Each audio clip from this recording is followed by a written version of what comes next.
Welcome to Burning Bright, a weekly podcast presenting poetry and prose from Passager. It's that time of year when we think about the miracle of birth, new beginnings, and eggs. Mark Harris said that he was inspired to write his story Chicken Soup by the relationship between his elderly mother and her caretaker. Here's an excerpt. Rose gazes at the plate of runny eggs and potatoes. Nauseated, she pushes the food away. Amelia gently nudges the plate in front of her patrona. "Eat," she repeats, this time in English. "You must eat." Rose ignores her plea and shoves the plate back again. "I made the eggs just the way you like them," Amelia entreats in Spanish, although she knows that Rose probably doesn't understand. It wouldn't make any difference if she spoke in English or if Rose wore her hearing aid. She only hears what she wants. "Breakfast is important," Amelia continues in Spanish. "You know what they say. Eat a big breakfast, a bigger lunch, and a light dinner, and you will live a long life." At 88, Rose has lived long enough. "You eat," she snaps, and thrusts the plate across the table to her Salvadoran aide. Even though Amelia's already had breakfast, she picks up a fork and dutifully begins to eat what she cooked for Rose that morning.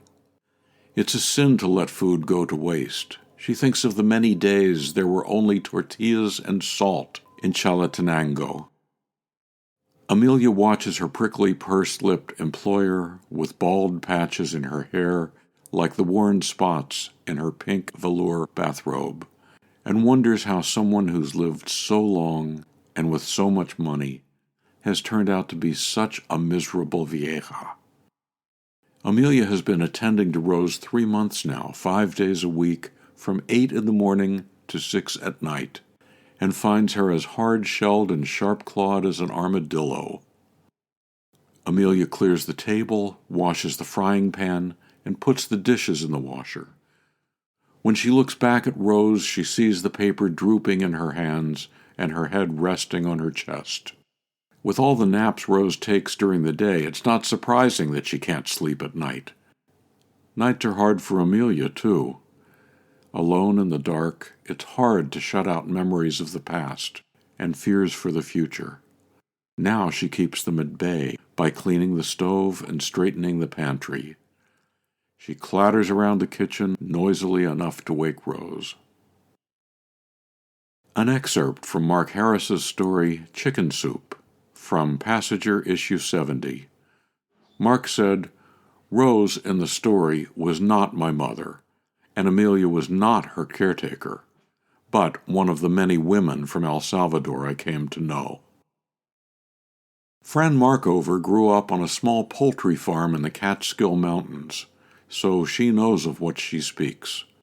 Here she's speaking about eggs. How to properly fry an egg, from her book, Grandfather's Mandolin. When family yawns in the farmhouse, the rooster squawking cadenzas, tiptoe downstairs, open the door, apple blossoms and manure wafting through the air. On the walk past willowy cathedrals gather peonies for the kitchen, if only for petals that cobble the paths toward candles. Quiet your footfalls when you near the barn. From safe darkness the birds will hear the sotto voce of whispers as you beckon the leghorn, celebrated for Olympian jumps, or the girl named for a chatty niece. Wandering through hay is the skinny hen who's scarred and feisty.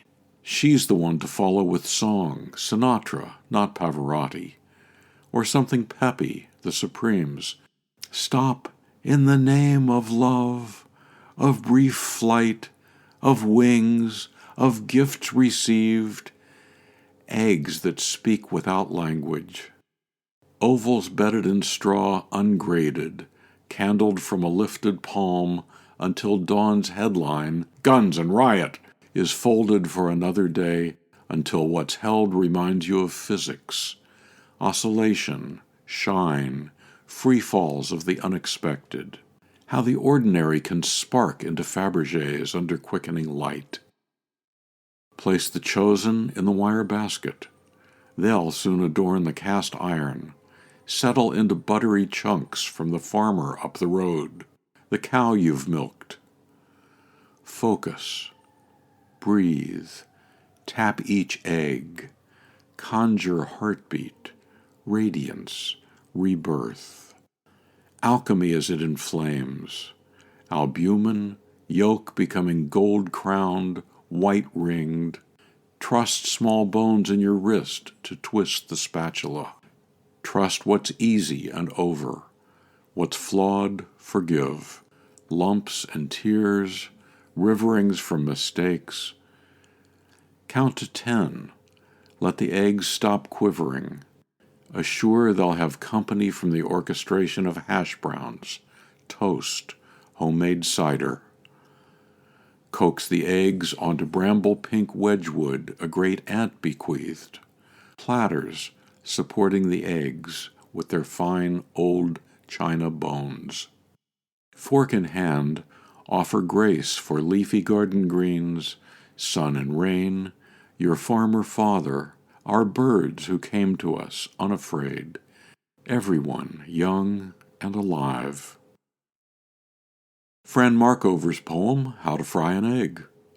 To buy Fran's book, Grandfather's Mandolin, subscribe to or learn more about Passager and its commitment to writers over 50, go to PassagerBooks.com.